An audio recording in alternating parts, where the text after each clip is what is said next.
Assalamualaikum warahmatullahi wabarakatuh.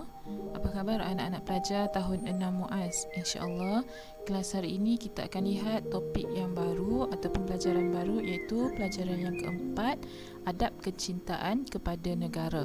Okey, bagi yang ada buku teks boleh lihat muka surat 47, buku teks adab kecintaan kepada negara. Okey. Sebelum tu kita akan lihat semua orang kenal, semua orang tahu Kuala Lumpur. Okey, Kuala Lumpur ialah ibu negara kepada Malaysia. Okey, ibu negara, kalau ada orang tanya ibu negara Malaysia apa? Ibu negara Malaysia ialah Kuala Lumpur. Kalau orang tanya apa ibu negeri Perak? Cuba teka, apa ibu negeri Perak? Ibu negeri Perak ialah Ipoh.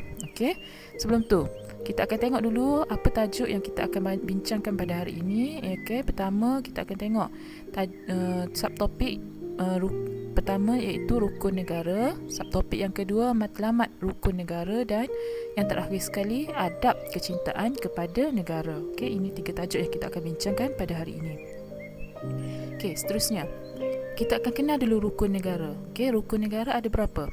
Okey, semua orang tahu rukun negara ada 5. Cuba sebutkan rukun negara. Okey, yang pertama, kepercayaan kepada Tuhan. Okey, yang kedua, kesetiaan kepada raja dan negara.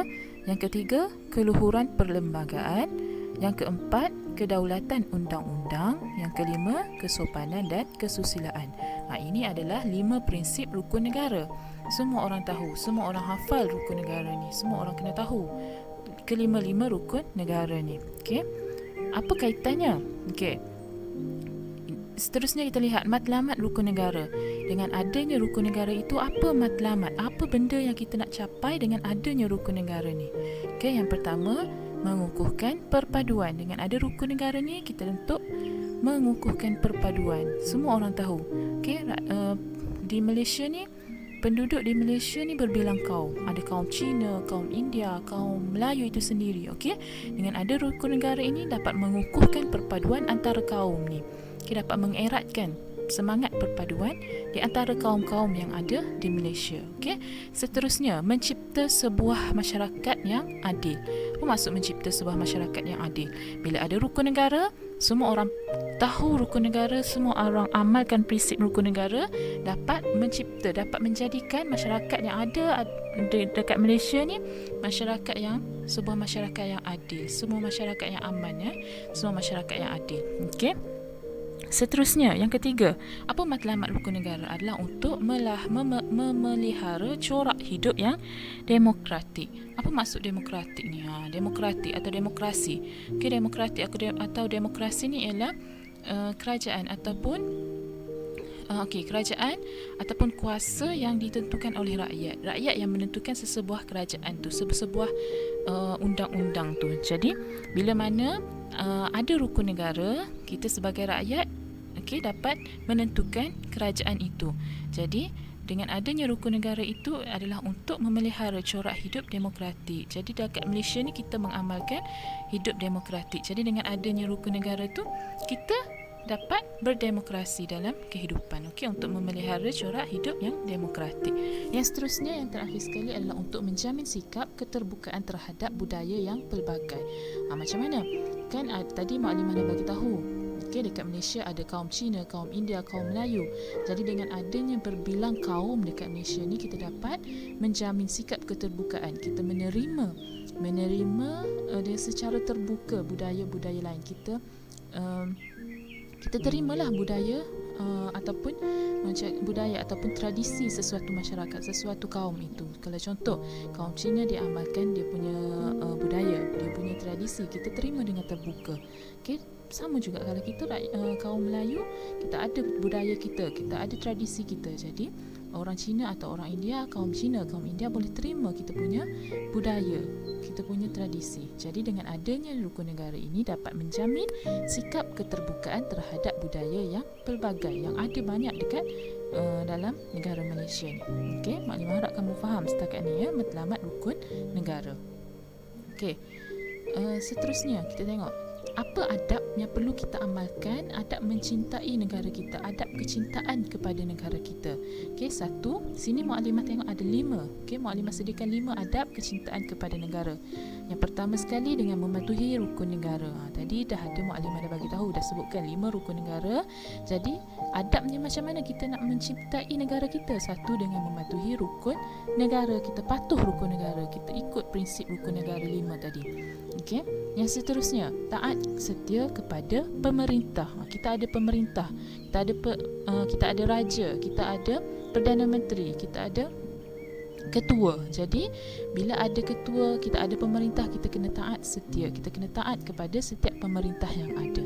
Okey, jadi dengan cara macam mana cara kita nak cinta negara kita? Dengan taat setia kepada pemerintah, kepada pemimpin kita. Okey. Dan yang ketiga, apa adab kecintaan kepada negara? Yang ketiga, dengan menghormati undang-undang negara. Kita kena hormat undang-undang negara yang disediakan. Kita kena patuh kepada setiap undang-undang yang ada.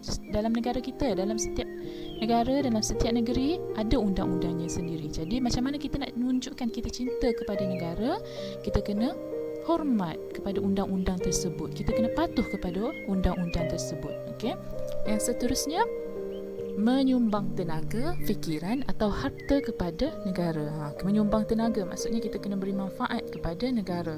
Kita kena bagi sumbangan fikiran, maksudnya idea. Kita bagi idea kepada negara. Contoh kalau ada apa-apa memerlukan idea daripada dalam kalangan masyarakat, kita sumbangkan fikiran kita, kita sumbangkan idea kita kepada negara.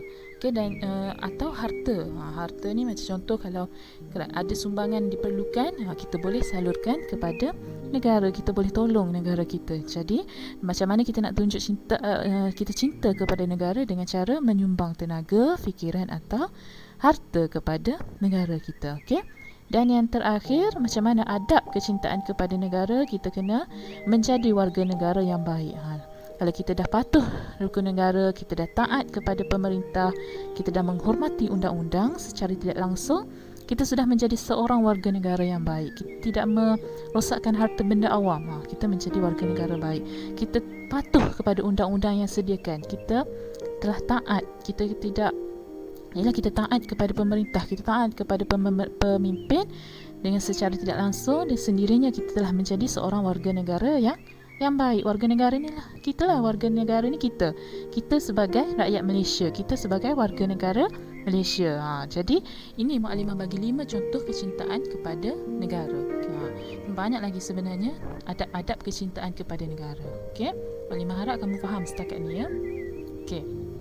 Yang seterusnya kita tengok penghayatan. Okey, penghayatan ni apa yang kita akan dapat dengan apa yang kita akan dapat kalau kita cinta kepada negara, kalau kita amalkan adab-adab kecintaan kepada negara. Satu, negara aman, rakyat makmur. Kalau kita menghormati undang-undang, kita patuh kepada undang-undang itu, negara akan aman. Jadi kalau semua rakyatnya aman dan semua rakyatnya mengikut undang-undang, negara akan aman. Tak ada kucak-kacir, tak ada perang. Okey, rakyat pun makmur, rakyat hidup dengan harmoni, dengan makmur, tenang. Okey, negara aman, rakyat akan hidup dengan makmur. Okey, seterusnya, cintakan negara adalah sebuah amalan yang mulia. Kita cinta kepada negara kita ialah satu amalan yang terpuji, amalan yang mulia, amalan yang elok. Okey, kita sayang negara kita. Okey. Yang seterusnya, tambahkan ilmu pengetahuan sekiranya mahu kemajuan. Kalau kita mahukan kemajuan dalam sebuah negara tu, kita kena tambahkan ilmu pengetahuan. Kita kena cari ilmu untuk memajukan negara tu. Kalau contoh kita nak bangunkan satu tempat tu, kita nak bangunkan satu bangunan, mesti kita kena ada ilmu untuk macam mana nak bangunkan bangunan tu. Sama juga kalau kita nak sebuah negara tu maju, kita kena tambahkan ilmu kita, cari ilmu untuk tambah pengetahuan untuk memajukan sesebuah negara tu. Okey. Okey, yang seterusnya, mencintai negara bermaksud cinta dan setia kepada negara dengan sepenuh hati dan perbuatan. Kalau kita cintakan negara kita, apa maksudnya? Kita kena cinta dan setia kepada negara dengan sepenuh hati. Kita kena sayang negara kita dengan sepenuh hati. Tak ada separuh-separuh. Aku sayang, separuh lagi tak sayang. Tak bolehlah macam tu. Okay, kita kena betul-betul cinta dan setia kepada negara. Okay, dengan cara macam mana nak cinta dan setia kepada negara ni?